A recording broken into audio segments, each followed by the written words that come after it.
আসসালামু আলাইকুম প্রিয় ভাই ও বোনেরা, কাছে এবং দূরে, দেশ এবং দেশের বাইরে যে যেখান থেকে আমার ভিডিওটি দেখছেন, আশা করি আল্লাহ তাআলার অশেষ রহমতে আপনারা সবাই ভালো আছেন। আমি আমার পরিবারের সবাই আল্লাহ তাআলার অশেষ রহমতে আপনাদের দোয়া ও ভালোবাসায় আলহামদুলিল্লাহ ভালো আছি।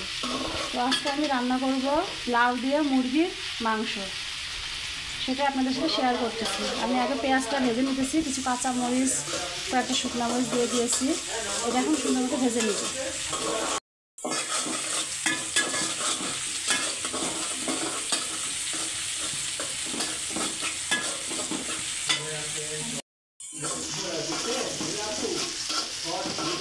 আশা করি আমার রান্নাটা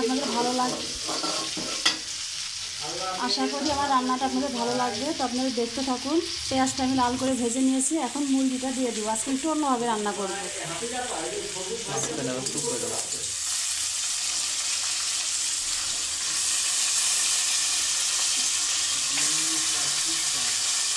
মুরগিটা ভালো করে ধুয়ে লেবু এবং লবণ মাখিয়ে রেখেছিলাম। এখন আমি পেঁয়াজের সাথে মুরগিটা ভেজে নিব কিছুক্ষণ।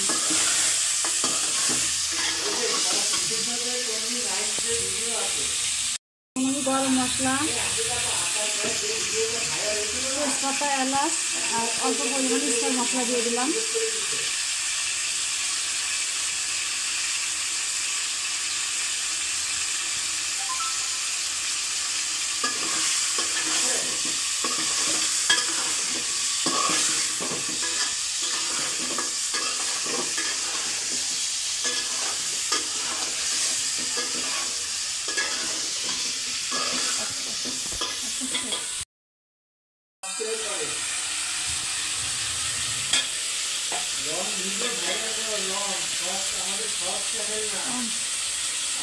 মুরগির মাংসটা কিছুক্ষণ ভেজে নিয়েছি, এখন আদা রসুন বাটা দিয়ে দিব।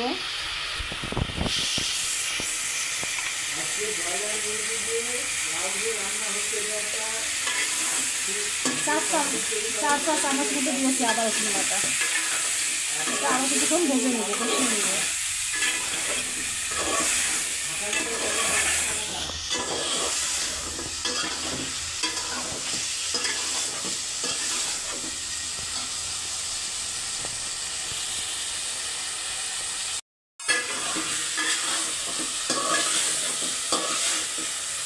এখন আমি মরিচের গুঁড়া দিয়ে দেবো।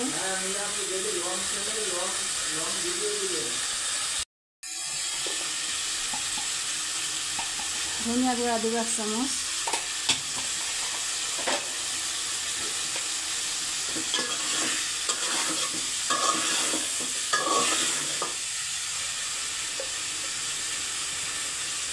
হলুদের গুঁড়া দেবো 1/2 চামচ।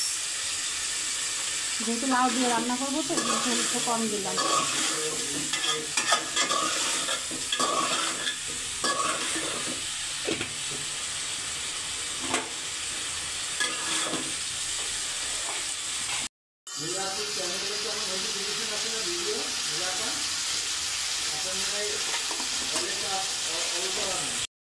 লবঙ্গ দিতে ভুলে গিয়েছিলাম, কয়েকটা লবঙ্গ দিয়ে দিলাম।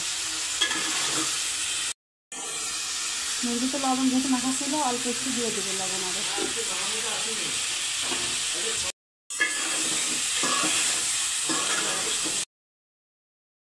মুরগির মাংসটা সুন্দর করে কষিয়ে নিয়েছি, এখন লাউটা দিয়ে দিব। লাউটা কিছুক্ষণ কষিয়ে নিব, নিয়ে পাশে ছিল গরম পানি দিয়ে দিচ্ছি, গরম পানিতে দেবো।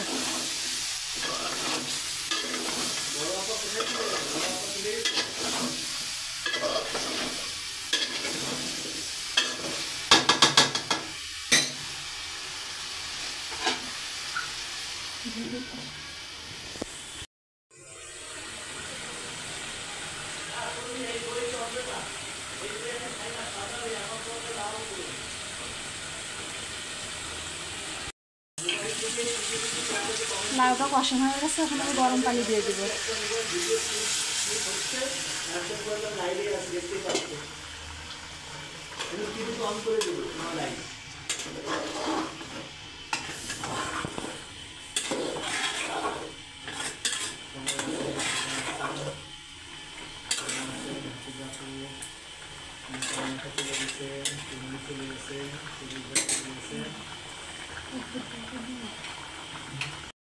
নীলা আপু সব শর্ট ভিডিও দেখে দিচ্ছি, লং তো ভিডিও না পরে।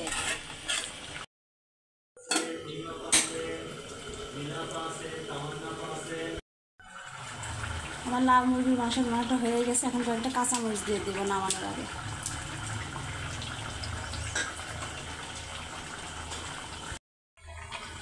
আর জিরা লসুন গুঁড়া দিয়ে দেবো।